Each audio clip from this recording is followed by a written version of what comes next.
Hello my friend, welcome back to my studio. Today I will talk about the Prophet 5, this beautiful instrument Prophet 5. You can see the name here, Prophet 5.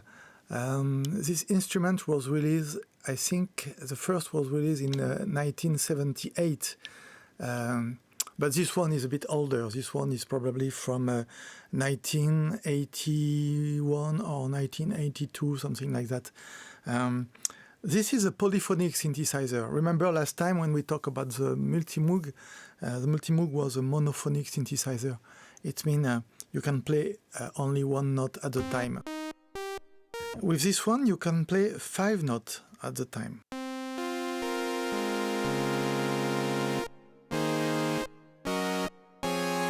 And these 5 notes are completely independent. I mean, you can put a filter on it like that.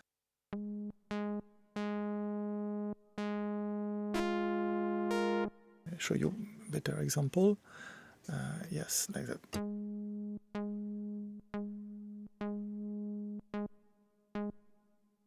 One, two, 3, 4, 5. And when you play another one, it's still, it means you always have 5 notes, but he removes the first note you play to give another voice available.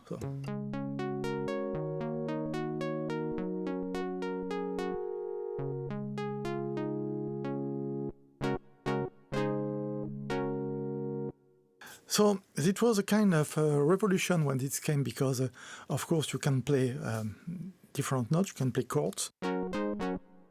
But this one was the first affordable, I mean, not so expensive synthesizer that musician could finally bought, because the other synthesizer at that time, like the Yamaha CS80 or Oberheim, or was already polyphonic, but was way much more expensive, and it was quite impossible for me at that time to buy one. But this one was a kind of innovative. It has memories. It means you can store your preset, which is new, because remember the Multimoog, you have to tweak the sound, but you don't have any way to recall the sound. If you want to remember, you can, of course, you can write it down on a paper, but there is no memory to recover the sound. Now, with this synthesizer, you can program your sound. You can store it to memory, and then just when you push on a next memory, you have the next sound you program.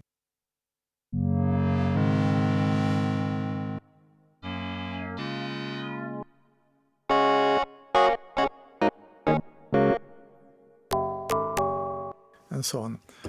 So basically, this synthesizer is 2 oscillator, oscillator A here and oscillator B here. They can be mixed in the mixer section here. So here is a, okay, I will start to something from scratch. So here is oscillator 1. You can have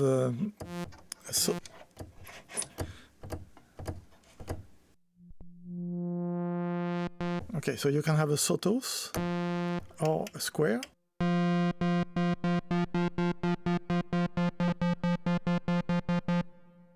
Both.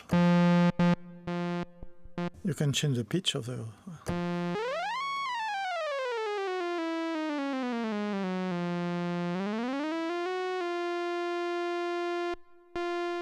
and on this one is a oscillator B, so same. You can have a sawtooth, square,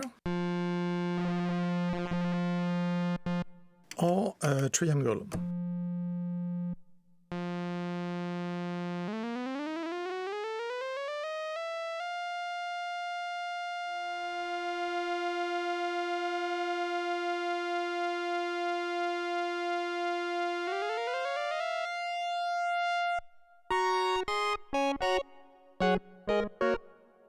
So this is quite standard for a synthesizer, but you will see that it seems very simple like that, but it can be very powerful when using the modulation of oscillator on each other. I will explain later the polymode section here, which is the beauty of this synth. So the first oscillator, okay, just the oscillator A, so can be sync to the oscillator 2. It means you can have this kind of sound.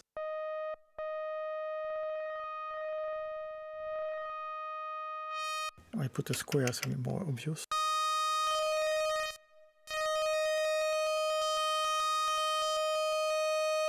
And of course it's depending on the oscillator B, so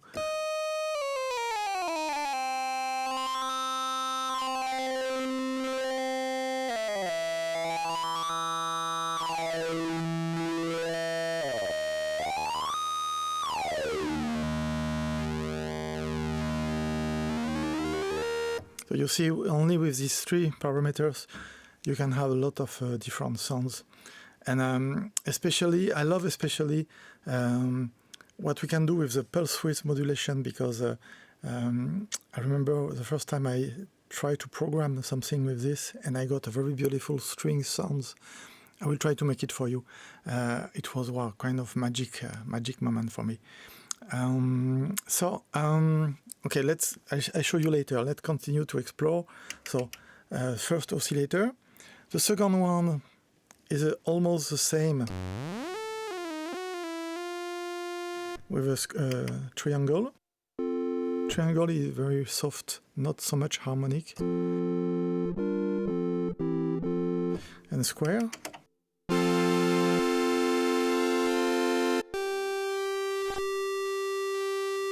Oh, here's the square. So this one can follow the keyboard. It means you can play the note. It will follow, or you can have a fixed one. So it seems to be strange, but if you consider that you will not hear this one if you just don't put it in the mix, but you put this one on.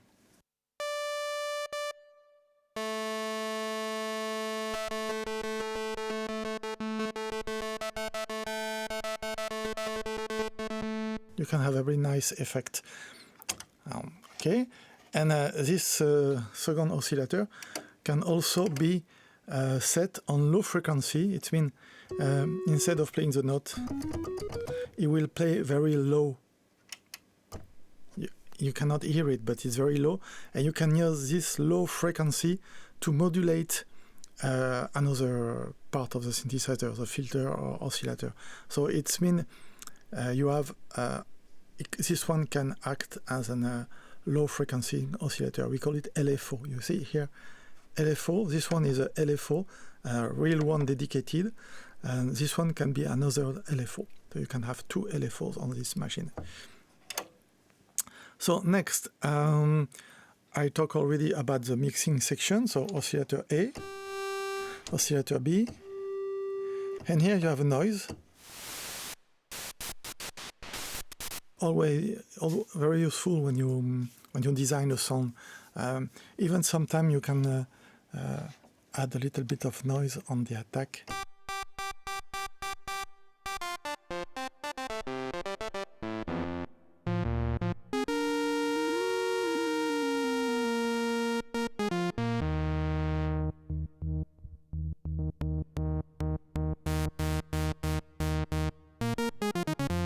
So it can give a little bit of a punch sometimes, or you can use for, of course, some special effect. So next we go to the filter section, which is quite a standard filter. You have first, of course, you have here. So I just put the first oscillator.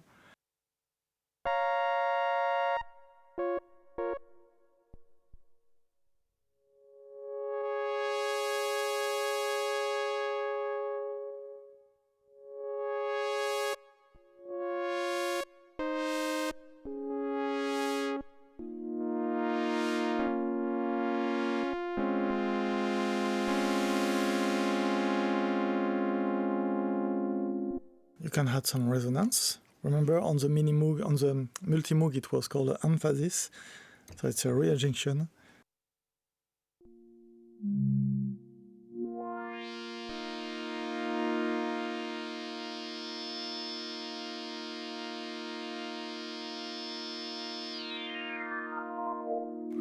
And like on the Moog, it can self-oscillate, self-resonant, be self-resonant, so it can be...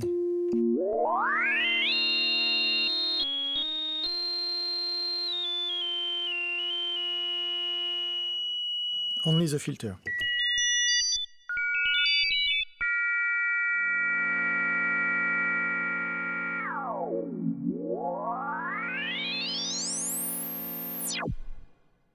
So, and of course, what I just did now with the tune-up, you can automate it. You can automate, it with this envelope. So it's quite standard. You can just put some amount here, and you can design your. So you have some attack.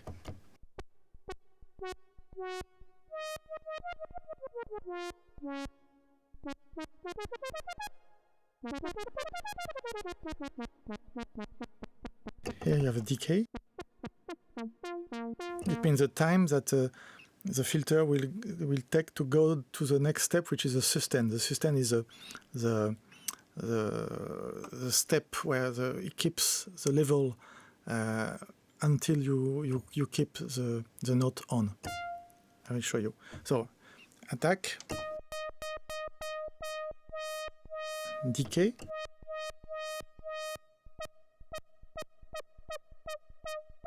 and the decay goes to the sustain.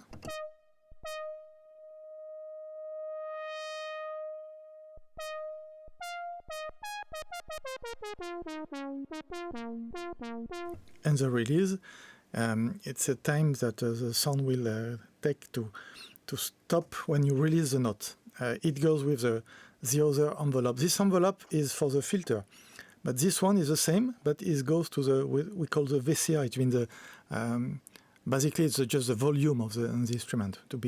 It's not correct what I said, but it acts like a global volume on the instrument. For instance, I open the filter completely, so no effect. And here is a attack, decay, sustain, release. So attack, you know already.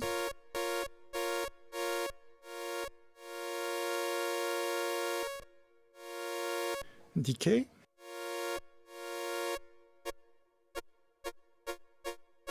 Decay goes to the sustain. Sustain is a... yeah.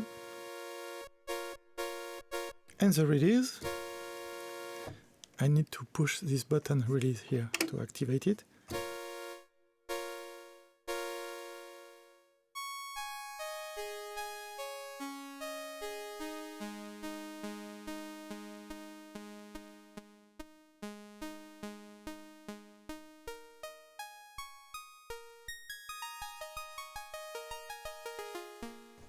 Okay, so and now same with the both envelope.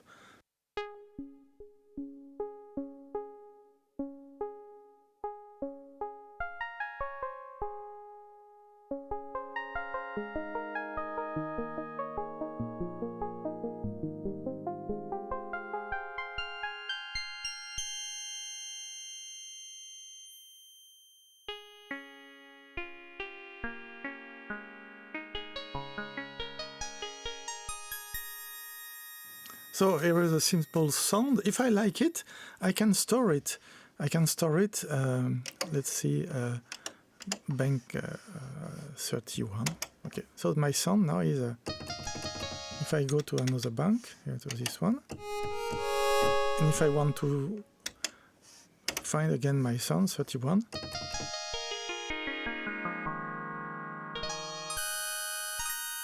quite revolutionary at that time, because I think it was there is a lot of memory available. So for musicians on the stage or in studio, you can craft or pre-program your sound before the session or before to go on stage, and it was quite revolutionary.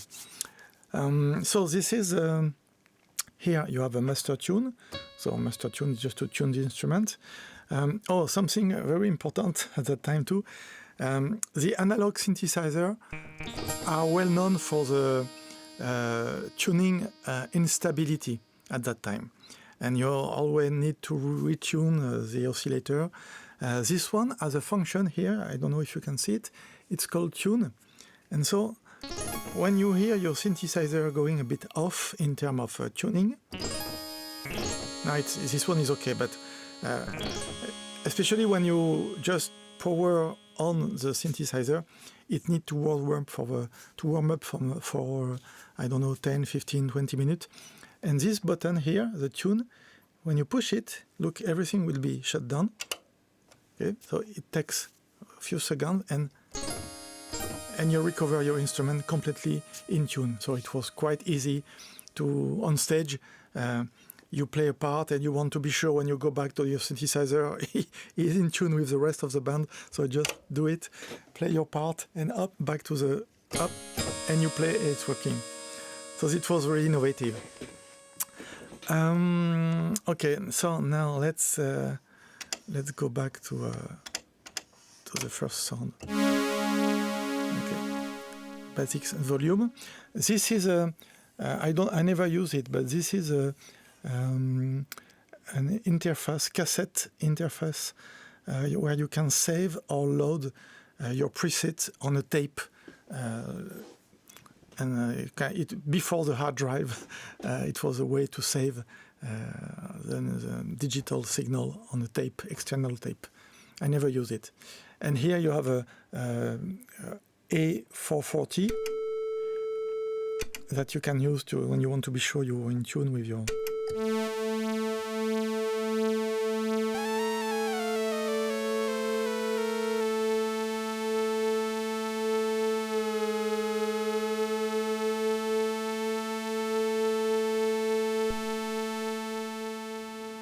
Okay, now we are in tune.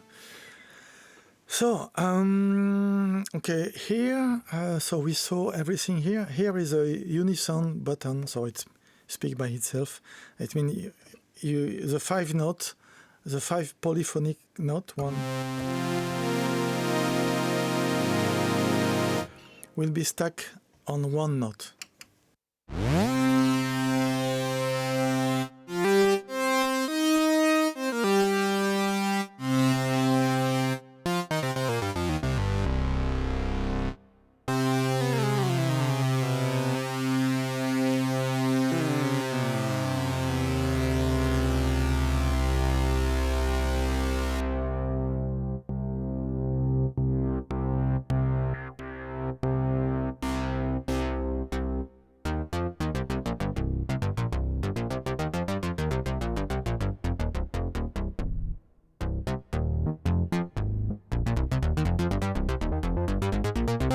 Very beefy sound for bass. So and here is a glide. So the glide is the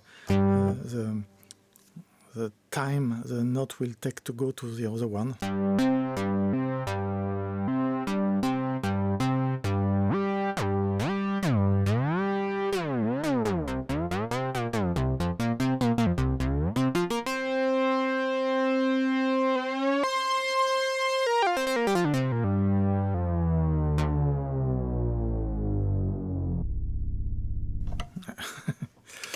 Okay, so remove unison, glide 0, and now let's go to this. Okay, for this I will move a bit the camera. I hope. Sorry for this, but I think it's interesting to see exactly what is this part of the synthesizer. Okay, I hope you see it. So the polymodes function is very nice. So this part is all the modulation. So we'll start with the wheel modulation. The wheel is what we call the wheel is this two wheel. You have a pitch bend. So there is no how do you say ressort, je sais pas, I don't know the name in English. No, I mean, okay, sorry, I will make a research later. But it's you have to find back, put back the position with your finger. There is no recall, mechanical recall. I don't know the name. Spring, spring, yeah. There is no spring on this one. So you have to adjust manually. This one, no spring as well, but this one is normal. This one is a modulation. And the modulation is where you adjust the amount of modulation that would feed the other part of the synth. So I will use mainly this one now.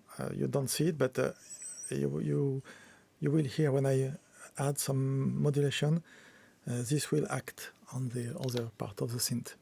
So let's start. Something very simple. So let's start.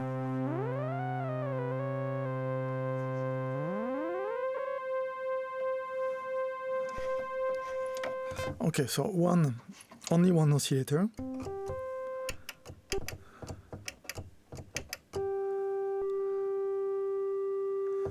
Beautiful square. So I will, here is a position is LFO and the other one is noise.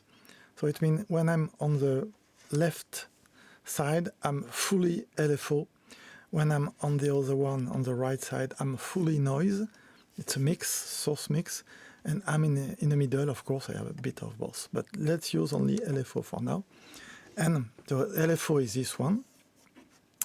So there is a button for the frequency and 3 waveform, sawtooth, triangle, and square. And let's use for now the triangle and listen what it does.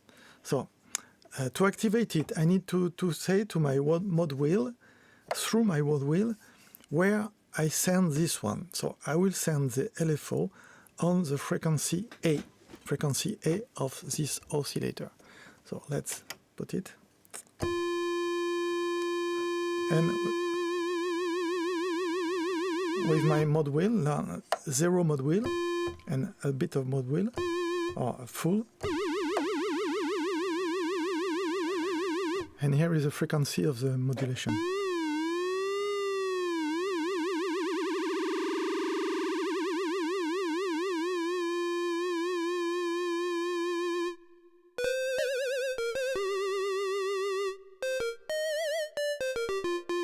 So you can use to make a traditional vibrato.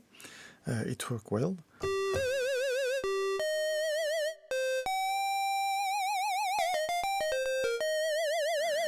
So if you use a square wave, it will be this kind of modulation, square modulation.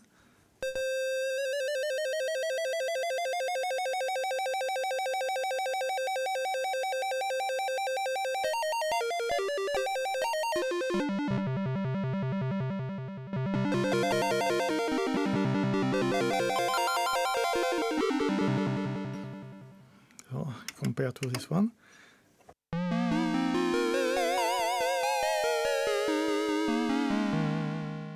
And the sawtooth will do this kind of modulation.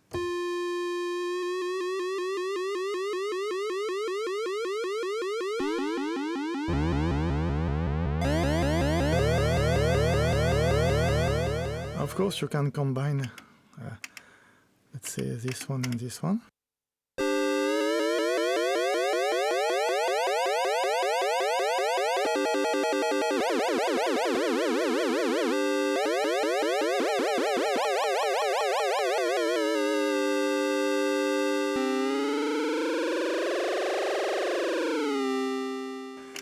So you can do different effects with this, but okay, let's continue with the vibrato because it's not finished here. So this was for the frequency A of this oscillator here. I can send the same modulation on the oscillator B. So oscillator B is this one.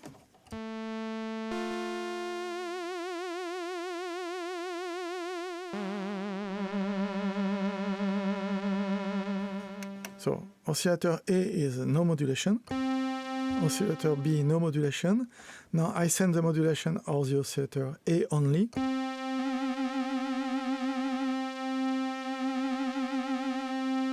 Or on the oscillator B only, or both.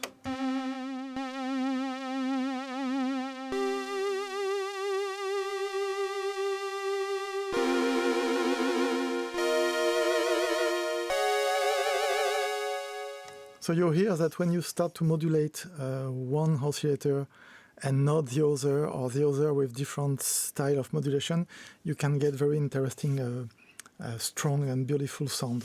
So let's continue. Here is a pulse width modulation on the oscillator A. So it means I will send my vibrato here on the pulse width. The pulse width is this.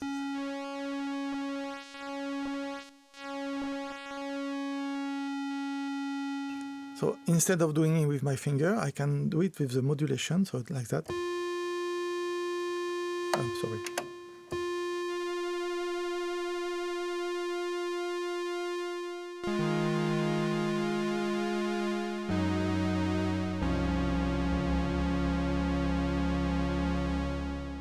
So if you start to play with the filter,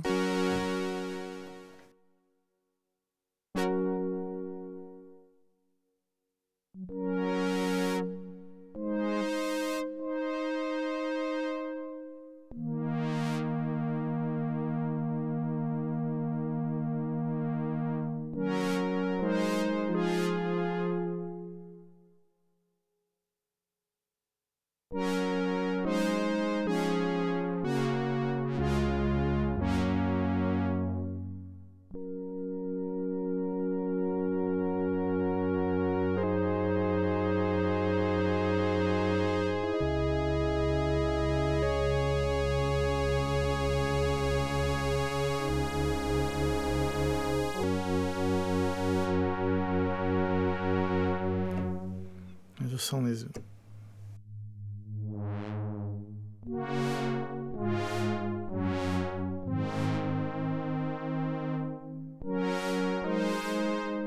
so if you had, of course you can do the same with oscillator B or on the filter, but if you start now to adjust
you can hear it's very beautiful. Next section is okay. Let's explore the poly mode, because the poly mode is one of the most interesting part of this synthesizer to me. So.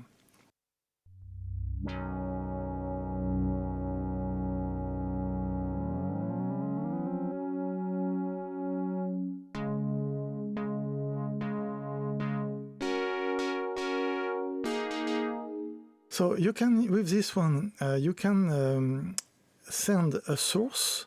So the source is either the filter envelope here, sorry, the cut button here, or either the oscillator B to modulate the frequency of the oscillator A, the pulse width modulator A, or the filter. So let's try to, with the oscillator B, to modulate the pulse width of the oscillator 1. It's so complicated, but it's not. So to do that, I need to put my oscillator B in low frequency mode. Don't follow the keyboard, so fixed note, and on a triangle waveform. So now I will not use the mode wheel, it's just here. So here is my oscillator, square. I can modulate and make a vibrato. Why not? Or I can also modulate the pulse width modulation.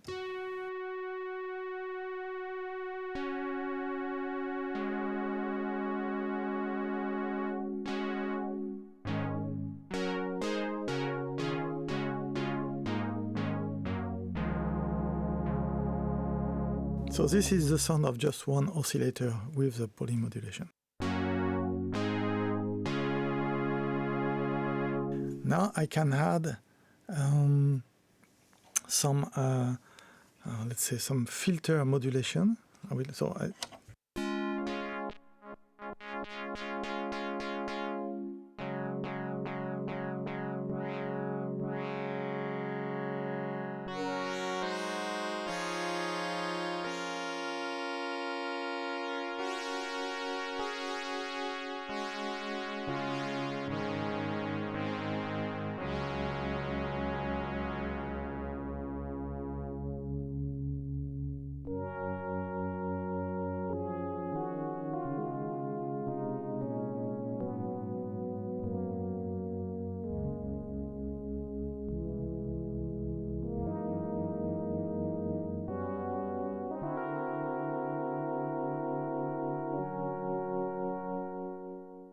So this is really the most interesting part of this scene, because you can really make some very special effects. You need to explore and to try different setup, but this was really innovative, and I don't think some synthesizer at that time could do this kind of modulation, polymodulation. Maybe some overrun, but maybe you need to patch some things, but this one actually was very compact one, very light. You can bring it on stage compared to a CS80, which was very, very, very heavy and very stable. You know, I don't need to retune it. Okay, I go to another memo. So let's keep this sound in, let's say, bank 31. 32, because 31 we had something already. Yeah. And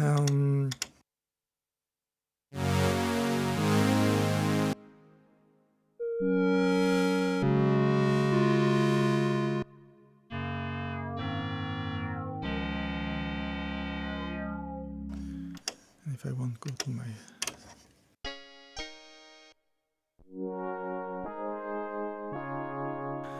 very stable, very beautiful sound. And of course, when you record it, so when you record this synthesizer, you can add some effect. So I think I did a sound yesterday that I want to play for you now.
So I will add some effect on this one.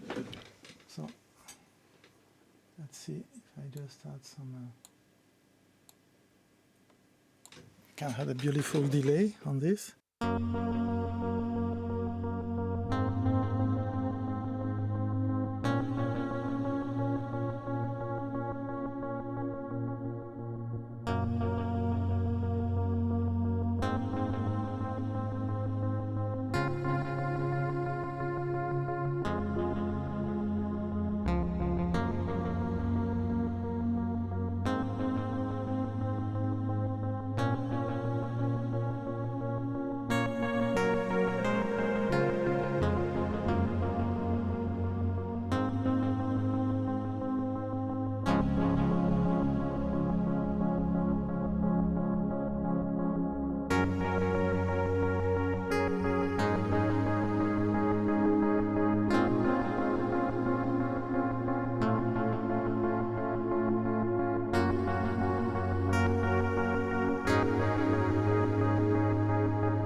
So I hope you like it. It was just a sound I prepared for you and play a couple of chords. I think it could be an introduction to a song or something. We'll see. I will keep it.